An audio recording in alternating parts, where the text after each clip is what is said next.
My name's Gavin Richards and this is Michael Flower. We're two of the SHOs at the Royal United Hospital in Bath, and we've begun a project to improve communication using an SBAR tool. So Mike, would you be able to tell us first of all what problems the project aims to address? Well, everything we do in the hospital depends on communication, whether it's communication between nurses, from nurses to doctors, or between doctors and other doctors, physiotherapists and occupational therapists. Between all of these conversations, we need to get the key aspects of patients' care across in a succinct and safe way. And as SHOs, we all know just how many calls we get, and we get called every few minutes when we're on call. And we also know just how many mistakes are made. So it might be the person who's receiving the call, it might be the person who's giving the call, but either way, we know that not all the information gets passed on, and it's patient safety at stake here. Imagine this was the aviation industry. Do you think a situation like that would happen? So can you imagine a pilot turning up, 10 minutes late for a flight and just jumping out and shouting, "So where are we off to today? Barcelona, is it? We got enough fuel? I don't know. Which direction is it again? Can't really remember." You relate that back to being in a hospital. Can you imagine turning up to a situation, you've been called by the F1 to come and review. You don't know who the patient is because they didn't tell you. You don't know the background of the patient because that information wasn't relayed to you on the phone. You don't know what their assessment is, what their early warning score is, for example, and you don't actually know why you're there and why they've asked you to come, what was their recommendation to you. So could you imagine a pilot turning up like that? It doesn't happen because it's not safe. But there is a solution, and it's simple and it's easy, and everyone knows about it. It's called SBAR. That stands for Situation, Background, Assessment, and Recommendation. It's a simple tool. It's a simple tool that we can use to structure our conversations, to streamline them. It allows people to get across the relevant information. It allows people to be assertive and make their own assessment, and be clear about what they want their seniors to do. So the question is, if we've got this wonderful tool, why isn't it being used? And that's what we wanted to address with this project. How do we change the culture of an organisation? Okay, thank you. So what steps did you take? So first off, we looked at how many people actually knew about SBAR. Do people know about it? We found out that actually, yes, most people do know about it. So the question is, are they using it? And we collected some baseline data and found out, as we'd expected from our experience, actually no one is using SBAR at the moment. The next question we asked ourselves is why? Why aren't they using SBAR, and how can we change it? And we started off by finding out what had already been done in the organisation. What do we know already? And we found out from the head of quality improvement in our hospital that she'd done quite a lot of work, and there was a lot of paraphernalia, a lot of stationery available to us. We looked at the research, and there were quite a few groups, including some in Australia, who found really good evidence for SBAR and found that introducing it can cut down, makes conversations much more succinct but much more effective for both the people who are giving the handover, and the people who are receiving it. We examined the nursing handover, so looking at patients' journeys from when they come in through the door, through the emergency department, and into the medical or surgical assessment units and out onto the wards. And there were a myriad of different forms that people were filling out, nursing handovers, independent ones on every different ward, none of which were based on SBAR, and none of which encouraged anyone to use an SBAR format when they hand over, even though this is nationally recognised and recognised by our organisation to be the most efficient and effective way to hand over. So we liaised with the head of quality improvement, and we redesigned the nursing handover form in SBAR format. We spoke to the heads of the departments, of every department, and we spoke to our seniors as well, and we're really, really pleased to see that they were really keen to support us. They supported our form, and it's now out there, it's being used on every ward. So the nurses at the moment are handing over all of their patients in SBAR format. And the next thing we did is we designed a sticker, a very prominent sticker, prompting in a very short and succinct fashion what SBAR is and how people should be using it. And we stuck the sticker on every phone within the relevant areas, so that people had it there when they're making these phone calls as a prompt available to them easily.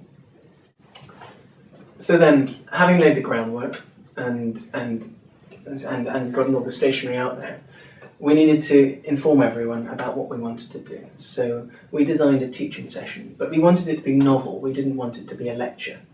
So we became amateur actors and we filmed. We made 2 films. They were based loosely on real life, based loosely on conversations and handovers that we've all had as SHOs. There was a bad one from an F1 to a senior, which didn't use the SBAR format. And then there was a good one which did use it. The bad one, essentially, focused on one small aspect of a patient's care and missed the bigger picture about them being very septic and very unwell. The good one automatically included that information because they'd included the background and assessment and a recommendation. It quickly became clear to the SHO this was a very sick patient who needed to be reviewed quickly. We're in the process of teaching all of the staff in the relevant areas, including nursing and medical staff. And once we've done that, the stage will be set for our final intervention, which is going to be actually using SBAR. So, and we're, as SHOs, in a very useful position. We accept these handovers and we can initially prompt people to be using it, and ultimately, hopefully it really only accept a handover if it's an SBAR. And there's no excuse because there's the tool right in front of you on the telephone.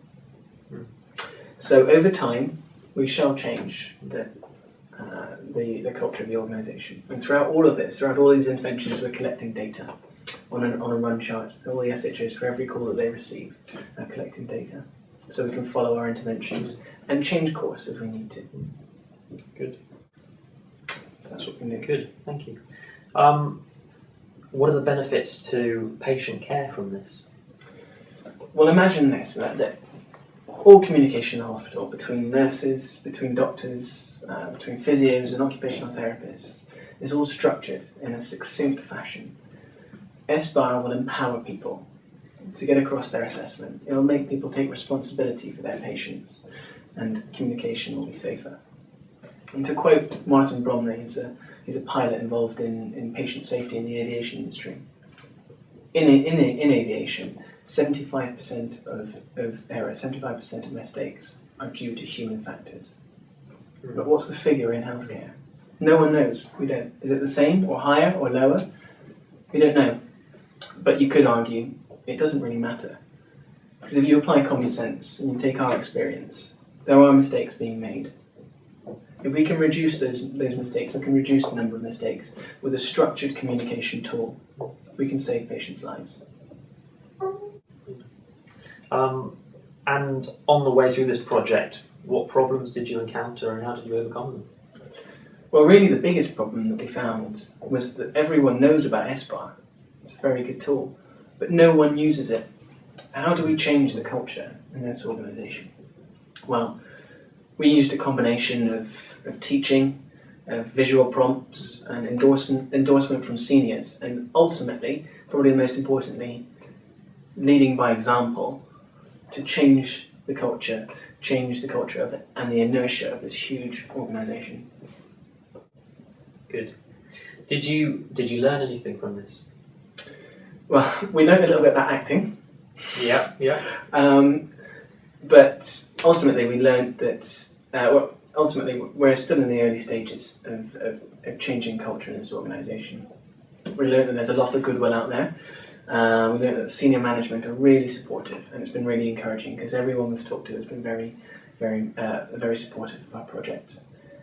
We learned that actually there's a lot out there. There's a lot been done on SBAR. It's just not filtered through to the front line yet, and that's what we're trying to do. Phil, let me turn the tables on you. Okay. What have you learned personally from this project? Well, I think we've all received the sort of phone calls that we're talking about here that are frustrating and frankly time-consuming because they don't contain all the information that you need in a succinct format for you to be able to process it, look at it in terms of your existing workload and prioritise appropriately. It's enormously frustrating So that's certainly one thing that we're all keen to get out of this project. But secondly, ultimately, we are all interested in doing the best job we can for our patients and provide the best care. With the structure of the NHS as it is at the moment, there's more and more nursing handovers, doctor handovers, and there are more and more nurses and doctors looking after a single patient in any one time period. So the quality of handover and the quality of the information that's passed on is absolutely crucial to providing patient care. And ultimately, if we can have the best information available to us, we'll be able to provide better care.